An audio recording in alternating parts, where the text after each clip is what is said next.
Hello friends, welcome to our channel taste trips tips. എല്ലാവർക്കും സുഖമാണല്ലോ അല്ലേ? ഇന്ന് ഞാൻ ഉണ്ടാക്കാൻ പോകുന്നത് ഒരു വളരെ എളുപ്പത്തിൽ ഉണ്ടാക്കാൻ പറ്റുന്നൊരു വിഭവമാണ്. പക്ഷേ ഇത് പ്രിപ്പയർ ചെയ്തെടുക്കാൻ കുറച്ച് സമയമെടുക്കും. ഇപ്പോൾ ചക്ക ചിപ്സാണ് ഞാൻ ഉണ്ടാക്കുന്നത്. ചക്ക വറ്റൽ, ചക്ക ഉപ്പേരി എന്നൊക്കെ പല നാട്ടിൽ പല രീതിയിൽ പറയും.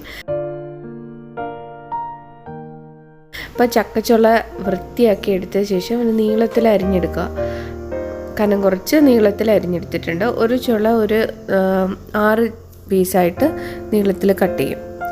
സാധാരണ മീഡിയം സൈസിലുള്ള ചുളയുടെ കാര്യമാണ് ഞാൻ പറയുന്നത്. അപ്പോൾ ഇതിൻ്റെ 2 സൈഡും മുകളിലും ഓരോ ചുളയുടെയും മുകളിലും താഴെയും കട്ട് ചെയ്ത ശേഷം നീളത്തിൽ അരിഞ്ഞെടുക്കാം. അതിനുശേഷം എണ്ണ ചൂടാക്കാൻ വെച്ചു. കുറച്ചേറെ എണ്ണ എടുത്തിട്ടുണ്ട്. അപ്പോൾ ഇത് ഡീപ്പ് ഫ്രൈ ആണ് ചെയ്തെടുക്കേണ്ടത്, അത് ഓർമ്മിക്കുക. ഒരു മീഡിയം സൈസ് തീയിലിട്ട് എണ്ണ ഒന്ന് ചൂടാക്കുക. ഒരുവിധം ചൂടായി വരുമ്പോൾ അത് നമ്മളൊന്ന് ടെസ്റ്റ് ചെയ്ത് നോക്കുക. ഒരു ചെറിയൊരു ചുള ഇട്ടിട്ട് ടെസ്റ്റ് ചെയ്ത് നോക്കുക. അപ്പോഴത്തേനും ചൂടായിട്ടുണ്ട്. പിന്നെ ബാക്കി ചക്ക അരിഞ്ഞതും കൂടെ ഇട്ട് വറുത്തെടുക്കാം. ഇനി നമുക്ക് ചക്കയിലേക്ക് വേണ്ട ഉപ്പ് ചേർത്ത് കൊടുക്കുന്നത് ഞാൻ ചെയ്യുന്ന രീതിയാണ് ഇവിടെ കാണിക്കുന്നത്. ഉപ്പ് കുറച്ച് വെള്ളത്തിലൊന്ന് മിക്സ് ചെയ്തെടുക്കാം. ഒരു 1/4 കപ്പ് വെള്ളത്തിൽ 2 ടീസ്പൂൺ ഉപ്പിട്ട് നന്നായിട്ട് മിക്സ് ചെയ്ത് അതിലേക്ക് കുറച്ച് മഞ്ഞൾപ്പൊടിയും കൂടെ ഇട്ടിട്ട് ആ വെള്ളമാണ് ഞാൻ ഇതിലേക്ക് ഒഴിച്ചു കൊടുക്കുന്നത്. 1-2 സ്പൂൺ ഒഴിക്കാം. അത് ആവശ്യാനുസരണം ഓരോരുത്തരുടെയും ഉപ്പിൻ്റെ ടേസ്റ്റ് അനുസരിച്ച് വ്യത്യാസപ്പെടും. ഞാനിവിടെ ആദ്യ സമയത്ത് 2 ടീസ്പൂൺ ഒഴിക്കും. പിന്നെ ഒരു 2-3 തവണ ഫ്രൈ ചെയ്ത് കഴിയുമ്പോൾ ഇതൊക്കെ കേട്ട് അടുത്ത ബാച്ച് ഫ്രൈ ചെയ്യുമ്പോൾ ഉപ്പിൻ്റെ അളവ് കുറയ്ക്കും. കാരണം എണ്ണയിൽ കുറച്ച് ഉപ്പുണ്ടാവും. ഇനി ജസ്റ്റ് ഒന്ന് ആ ഉപ്പൊന്ന് മിക്സായി കിട്ടിക്കഴിഞ്ഞാൽ പിന്നെ എപ്പോഴും ഇട്ട് ഇളക്കേണ്ട കാര്യമില്ല. ഇത് കുറച്ച് നേരം വെയിറ്റ് ചെയ്യാം. ഇത് തനിച്ച് എന്താ പറയുക, ചക്കയെല്ലാം ഒന്ന് ക്രിസ്പി ആയി വരുന്നത് വരെ നമുക്ക് വെയിറ്റ് ചെയ്യാം.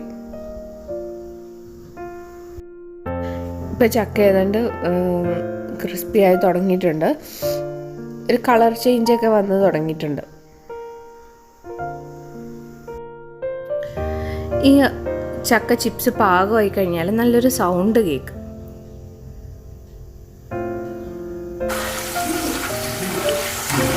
കേട്ടോ?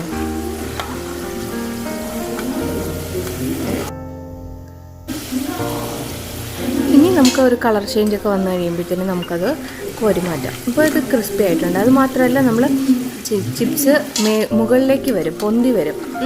എണ്ണയുടെ മുകളിലേക്ക് കിടക്കുന്നത് പാകമാകുമ്പോഴാണ്. അപ്പോൾ എല്ലാവരും വളരെ പെട്ടെന്ന് തയ്യാറാക്കാൻ പറ്റുന്നതാണ്. നമുക്ക് എല്ലാവർക്കും ഇഷ്ടപ്പെട്ടുള്ള ബനാന ചിപ്സ് പോലെ തന്നെ ഇഷ്ടപ്പെടുള്ള ഒരു സാധനമാണ് ചക്ക ചിപ്സ്. ചക്ക ഉപ്പേരി, ചക്ക വറ്റൽ എന്നൊക്കെ പറയും. എല്ലാവരും ഉണ്ടാക്കി നോക്കുക. വീഡിയോ ഇഷ്ടപ്പെട്ടെങ്കിൽ ലൈക്ക് ചെയ്യുക, ഷെയർ ചെയ്യുക, കമൻറ്റ് ചെയ്യുക. Thank you all.